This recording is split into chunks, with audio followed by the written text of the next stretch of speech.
Good day, learners! How's your day? Welcome back to another session of Valenzuela Live. I am Mom Denise, your TLE teacher. Join me as we learn new lesson in horticulture. Are you ready for another fun day of learning? If you are, please ready your notebook, ball pen, and module. Before we start, don't forget to click the heart reaction if you understand the lesson and comment your questions if you don't. Let's start. Our learning competency for this day is use farm equipment. For today's objectives, let us first identify farm equipment and its functions. Second, observe proper maintenance of farm tools and equipment. Lastly, recognize the importance of farm tools and equipment. I know that you are all excited for our lesson for today. Let us begin by answering this activity. Choose the letter of the correct answer and comment your answer on the comment box. Number 1. Sprinkler is used for, is it A, hauling water, B, cutting tall grass and weeds, C, spraying insecticides and fertilizers, or D, watering seedlings and young plants? The correct answer is letter D. Very good. Next, all tools are used for cutting except for, is it A, axe, B, bolo, C, rake, or D, sickle? The correct answer is letter C. Terrific. Number 3. A tool used for watering seedlings and young plant is called, is it A, shovel, B, spade, C, sprinkler, or D, water pail? The correct answer is letter C. Great job! It is used to cut tall weeds and grasses or chopping branches of trees. Is it A, bolo, B, crowbar, C, knife, or D, pruning shears? The correct answer is letter A. And number 5, digging tools are crowbar, pick mattock, spade, and is it A, grab hoe, B, hand fork, C, shovel, or D, sickle? The correct answer is letter C. It seems that you fully understood the lesson last week. For today, we will talk about the farm equipment.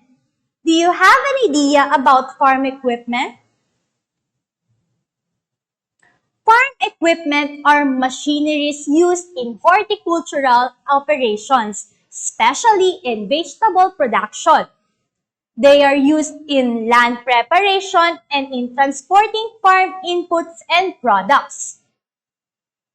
This equipment needs a highly skilled operator to use. Examples are hand tractor, which is used to pull a plow and harrow in preparing a large area of land. The four-wheel tractor is used to pull this plow and this harrow in preparing much bigger area of land. And water pumps that are used to draw irrigation water from a source.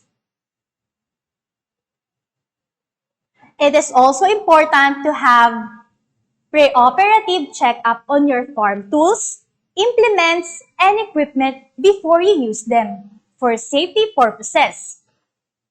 Wear proper working clothes and personal protective equipment as well. And lastly, don't forget to clean your tools properly to prolong its life.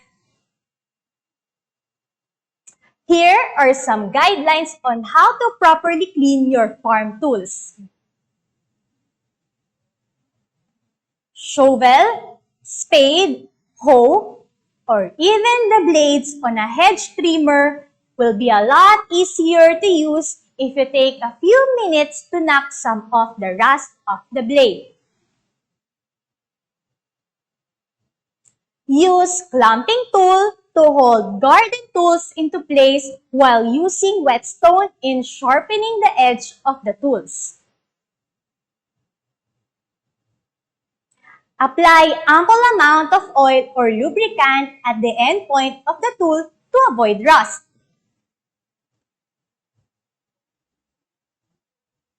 Moving parts of the tools like spring and pivot joints should be disassembled to remove rust and dirt. Use small tool with fine steel wool to all metal surfaces and an old toothbrush with some lubricant oil. Use medium grit sandpaper to remove rust on larger tools such as shovel, spade, and hoes. Maintain the original bevel or angle when sharpening tools. Working with a file, stabilize the blade in a vise or against a solid surface to avoid injury. And always push the file across the blade motion away from your body. When using a file, do not use oil metal fillings because it will accumulate and clog the file serrations. Farm implements like ordinary plow and wooden harrow should be checked thoroughly before use. Loosened bolts and nuts should be tightened firmly. This plow and harrow should also be lubricated on their moving parts like bearings. Tractors should be tuned up very well by a skilled operator who will check the oil, lubricant, fuel, and cooling system of tractors. And lastly, tools that are worn out should be separated and should be fixed immediately to avoid accident. Prioritize farm equipment maintenance to highlight repairs that are essential to the operation of your farm. By holding off on minor repairs and cleaning your tools and equipment, you can focus your spending on the most important issues on your farm. To check your understanding of our lesson, let us have an activity. Write true if the statement is correct and false if not. Key in your answer in the comment box. Number 1. Use oil lubricants to avoid rust. Is the statement true or false?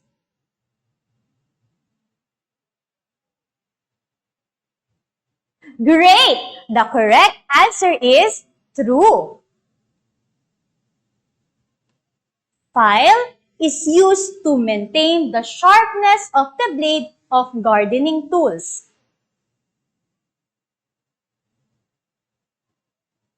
The answer is true. Number 3.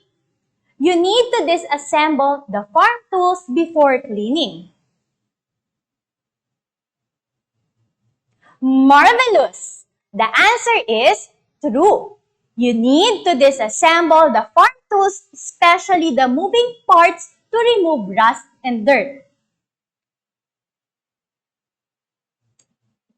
Changing the oil of your farm equipment every month is necessary. Is it true or false? The answer is false. It should be at least 6 months or depends on the machine's manual. And number 5, always check the loosened nuts and bolts of farm tools every month. Correct! The answer is false. It should be before use. Very good, students! Now, let us have another activity.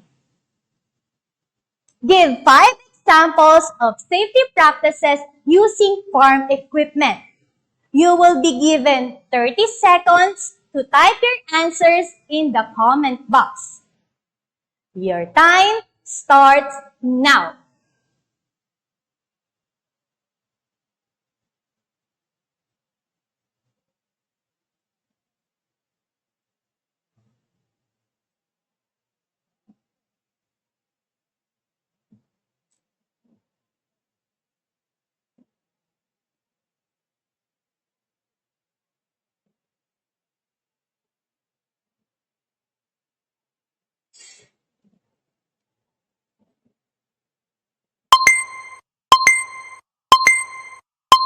Time's up. Some of the examples of safety practices when using farm equipment are: know your tractor and its implement and how they work.